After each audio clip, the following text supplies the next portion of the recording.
মজার বিষয় নিয়ে আমরা দর্শন শিখি। এখানে দেখেন বিজ্ঞানী কি বলছে আর আমি কি বলছি। উপরে দেখছেন বিজ্ঞানী আর আমার নাম ওহিদুর। বিজ্ঞানী বলছে ভূ অভ্যন্তরে 140 থেকে 190 কিলোমিটার নিচে পৃথিবীর কেন্দ্র আবরণের মাঝে প্রচন্ড তাপে ও চাপে হীরা গঠিত হতে 100 থেকে 330 কোটি বছর সময় লাগে। Can you imagine? এই যে 140 থেকে 190 কিলোমিটার নিচে যে স্তর আছে পৃথিবীর, সেই স্তর তো প্রচন্ড তাপে থাকে এবং প্রচন্ড চাপে থাকে, এবং এত বেশি তাপ এবং চাপ হয় যে এখানে হীরা তৈরি হয়। আর হীরা খুবই শক্ত একটা পদার্থ। হীরা দিয়ে কাজ কাটা যায়, আর অনেক কাজ করা যায়। সেটা আবার একদিনে তৈরি হয় না, 100 কোটি বছর থেকে 330 কোটি বছর সময় লাগে। আর এইখানে যে হীরাটা তৈরি হচ্ছে, এই হীরার আবার একটা অদ্ভুত ব্যাপার আমি বলেছি, আলোর কারসাজিতে হীরা মহিমান্বিত হয়েছে। তার মানে আসলে এই হীরা এত পরিশ্রম, এত কিছুর পরে তৈরি হয়েছে বলে হীরা কিন্তু আসল বস্তু না। আসল বস্তুতে পরিণত হয়েছে এই কারণে যে এর ভেতরে প্রচুর আলো বিচ্ছুরিত হয়, চারিদিক থেকে আলো ঢুকে বের হয়। আপনি যখন সেলুনে চুল কাটাতে যাবেন, দেখবেন যে একটা পিছনে আয়না দেওয়া আছে, এমন ভাবে রিফ্লেক্ট করবে সামনের আয়নার সাথে যে অনেকগুলো আয়না মনে হবে। আবার আপনি এমন শোকেস কিনবেন, সেখানে 10টা গ্লাস রাখবেন, দেখবেন যে মেলা দূর পর্যন্ত হাজার হাজার গ্লাস ওখানে আছে, ম্যাগনিফাই করছে, মাল্টিপ্লাই করছে, বহুগুণ সংখ্যায় বেড়ে যাচ্ছে। তাহলে আপনি যখন ক্যামেরা দিয়ে ভিডিও করছেন, দেখবেন আলোর কারসাজি। অনেক দুর্বল ক্যামেরাতেও অসম্ভব সুন্দর আলো যদি আপনি দিতে পারেন, তাহলে দেখবেন অসামান্য ভালো ভিডিও হচ্ছে। আবার যতই ভালো ক্যামেরা হোক, আপনি আলো ভালো না দিতে পারলে সেই ভিডিওটা ভালো আসে না। এখানে দেখেন যে এই যে কারসাজি দেখছেন, চারিদিক দিয়ে আলো জলজল জলজল করছে, যে কারণে সোনা সব থেকে খাঁটি, সোনা সব থেকে আসল। কিন্তু সোনার ভ্যালুটা হীরার থেকে অনেক কম। কেন? কারণ ওই যে জল জল করে না, চকচক করে না। আপনার 100 বিঘা জমি আছে, আপনি একটা জমিদার, আপনি রাখাল বা আপনি মাঠে কাজ করেন, আপনার কোনো দাম নাই। কিন্তু আপনি শহরের একজন বিশ্ববিদ্যালয়ের প্রফেসর হলেন, তেমন বড় একটা অফিসার হলেন, তখন আপনার অনেক দামটা বেশি। তার মানে হচ্ছে সোনাটা খাঁটি, সোনাই হলো আসল জিনিস। সোনা অসম্ভব সুন্দর, অসম্ভব স্থায়ী, কিন্তু এই সোনাকে আমরা টেক্কা মেরে দিচ্ছে কিসে? হীরা। হীরা অসামান্য সৌন্দর্য বাড়াচ্ছে, কারণ চারিদিক দিয়ে শুধু আলো ঢুকছে আর বেরোচ্ছে। ঠিক একই আপনি শহরে একটা বাসা ভাড়া নিলেন, কিছু ইনকাম করছেন, সেই টাকা দিয়ে বাসা ভাড়া দিচ্ছেন, বাসাটা অসামান্য, ফলে একটা খুব ভালো একটা অবস্থা। যেমন আপনার যদি একটা মেয়েকে ভালো লাগে, আপনার বাসায় গেলে সেই মেয়েটা আপনার প্রেমে পড়ে যাবে। কিন্তু আরেকজন যে জমিদারের ছেলে, গ্রামে যে তার বাবা কৃষক, এটা সেটা, তাতে কিন্তু ওই মেয়েটা আর পড়ছে না। ঠিক একইভাবে দেখেন আলোর কারসাজিতে হীরা মহিমান্বিত হয়েছে। আসলে এই অংশ থেকেই আমার কথা, আমি নারীর সাথে এই হীরার সম্পর্ক তৈরি করেছি।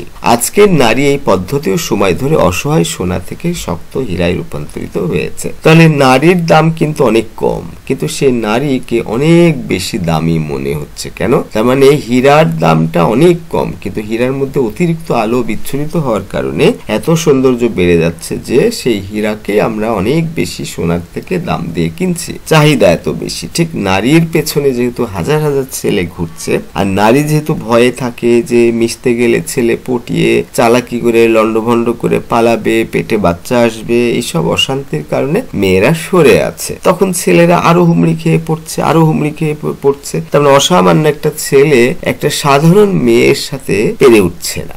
তার মানে রিক্সায় চড়ে আপনি তেড়ে ধরতে চাচ্ছেন একটা মেয়েকে, কিন্তু মেয়েটা মার্সিডিজ গাড়িতে পালাচ্ছে। কারণ মেয়েকে তো আপনার তেড়ে যে ব্যক্তি ধরতে পারবে, সেই তার সাথে প্রেম করবে। মানে হাজার হাজার ছেলে চলতে চলতে চলতে এমন একটা চালাক ছেলে, এমন একটা বাটপার ছেলে, এমন একটা ভণ্ড ছেলে, এমন একজন সেঞ্চুরিয়ান ওই মেয়েকে পটিয়ে ফেলবে। এই যে মেয়েটার দাম অনেক বেড়ে গেছে। ঠিক একইভাবে এই যে হীরা, সেই হীরা এত তার দাম বেড়ে গেছে শুধু আলোর বিচ্ছুরণের কারণে। আর এই মেয়েটার দাম এত বেড়েছে কারণ হাজার হাজার ছেলে তার পিছনে ঘুরছে। তাহলে এই যে এখানে আবার দেখেন যে এই যে 140-190 কিলোমিটার নিচে, তা সেখানে আবার 100 কোটি থেকে 330 কোটি বছর সময় লাগছে সেই হীরা তৈরি হচ্ছে। এখন যে মেয়েদের যে ব্যাপারটা, মেয়েরা দেখেন অসহায় অবস্থায় নাই, তারা এখন শক্তিশালী কেন হয়েছে? এখানে দেখেন আজকের নারী একই পদ্ধতি ও সময় ধরে অসহায় সোনা, তার মানে নারী ছিল খাঁটি, কিন্তু সে অসহায় ছিল, তার দাম ছিল না। কারণ সোনার দাম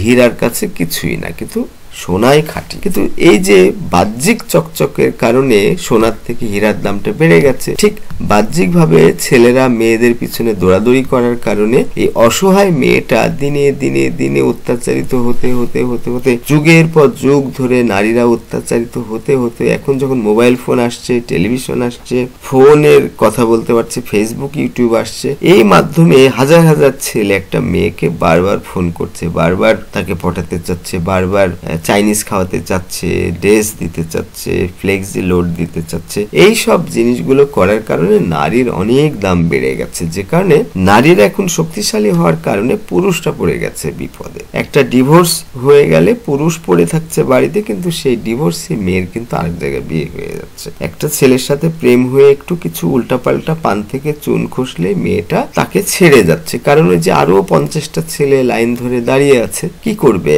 ও তো কম্পিটিশন। ফলে অসামান্য একটা ছেলেও ওই নারীর, সাধারণ নারীর পেছনেই ছুটছে। কেন? কারণ তার তো অপশন নাই, তার তো একটা নারী দরকার। চায়নাতে দেখা যাচ্ছে যে নারীদের দাম অনেক গুণ বেশি। ফলে 4 বন্ধু যে একটা মেয়েকে বলতেই পারে যে আমরা 4 বন্ধু মিলে তোমাকে বিয়ে করি, মানে সব দিক দিয়ে উল্টাটা হয়ে গেছে। এই উল্টাটা হয়েছে কত সময়ে? এই যে 100 কোটি বছর থেকে 330 কোটি বছর সময় লেগেছে। তার মানে নারীরা দিনের পর দিন নির্যাতিত হতে হতে হতে হতে হতে হতে যুগের পর যুগ চলতে চলতে চলতে একটা সময় মোবাইল, ইন্টারনেট, এটা সেটা আসার কারণে হাজার হাজার পুরুষ একটা নারীকে ট্রাই করতে চাচ্ছে, চেষ্টা করছে, তখন ওই নারীটার দাম বেড়ে যাচ্ছে। তো এইভাবে অসহায় সোনা যে নারী সুন্দর ছিল, অসম্ভব মজার ছিল, খাঁটি ছিল, সেই অসহায় নারী কিন্তু এখন শক্ত হীরায় রূপান্তরিত হয়েছে। তার অনেক আর্টিফিশিয়াল দাম বেড়ে গেছে। বাস্তবে কিন্তু দাম বাড়েনি, কিন্তু আর্টিফিশিয়াল দাম বেড়ে গেছে, এবং সেটা শক্ত কাঁচ কাটার ক্ষেত্রে, যে কোনো ক্ষেত্রে ব্যবহার হবে। তার মানে হীরা হয়ে গেছে একটা নারী। আগে ছিল অসহায় সোনা, এখন হয়ে গেছে নারী শক্ত হীরা। সেই জন্য আমি প্রশ্ন করেছি আপনাদেরকে যে বিশেষ কি কারসাজি করে নারী মহাকর্ষণীয় হতে পেরেছে। আমি উত্তরের আগেই দিয়েছি যে এই যে মোবাইল, ইন্টারনেট, এটা ওটা, ছেলেরা হুমড়ি খেয়ে পড়ছে, এই সব তাণ্ডব লীলার কারণে মেয়েদের দাম অনেক বেড়ে গেছে। মেয়েরা এখন কোনোভাবেই স্যাচুরেটেড, সবসময় ফোন করলে 1000টা ফোন একসাথে বেজে উঠছে, মেসেঞ্জার, ইউটিউব, ফেসবুক, এইটা ওটা করে চারিদিককার ছেলেরা এত ডিস্টার্ব করছে, এত কথা বলতে চাচ্ছে, এত কিছু করতে চাচ্ছে যে ওই মেয়ে একটু পান থেকে চুন খসলে কিন্তু তাকে বাদ দিয়ে দিচ্ছে। ফোনে কথা বলতে বলতে আপনি ভাবছেন যে 1 সেকেন্ড একটু দাঁড়াও, আমি দরজা খুলে দিই বা বাথরুমে যাই। আপনি যেই মোবাইল কেটে দিয়ে আপনি বাথরুমে গেলেন বা দরজা খুললেন, আপনি এসে দেখছেন ওই মেয়েটা ওয়েটিং এ আছে। তার মানে কি ওই মেয়েটাকে অন্য এক ছেলে ফোন করেছে। যতক্ষণ চলে চলতেই থাকবে, চলতেই থাকবে। কিন্তু কোনো ছেলে যদি সেরকম চালাক, ভণ্ড, লম্পট, লুচ্চা, সেঞ্চুরিয়ান হয়, তার ফোন যখন মেয়েটা রিসিভ করবে তখন তার মনে হবে কি স্বর্গে আমি আছি। ওই ছেলেটা যেহেতু নষ্ট ভষ্ট, 1000টা মেয়েকে পটিয়ে ফেলেছে, ও জানে একটা মেয়ে কি বললে খুশি হয়। সে কারণে ওর ফোন যখন আবার আসবে তখন কিন্তু সব ফোন কেটে দিবে। আবার ও যদি ফোন রেখে দিয়ে 1 ঘন্টা ধরে অপেক্ষা করে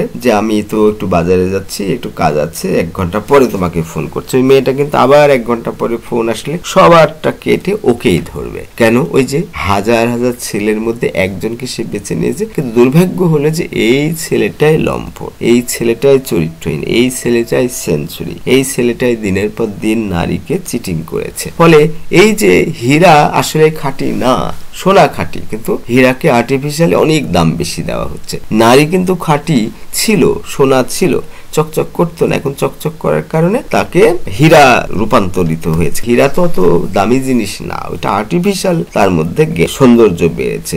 ফলে ওই যে ভণ্ড ছেলেটা তাকে পটিয়ে ফেলছে, তখন একটা সময় নারী অসহায় হয়ে যাচ্ছে। সে অসহায় সোনা থেকে শক্ত হীরায় রূপান্তরিত হয়েছে, তার মূল্য 1000 গুণ বেড়েছে, কিন্তু আলটিমেটলি কিন্তু কোনো লাভ হচ্ছে না। এই পর্যন্তই। ধন্যবাদ সবাইকে।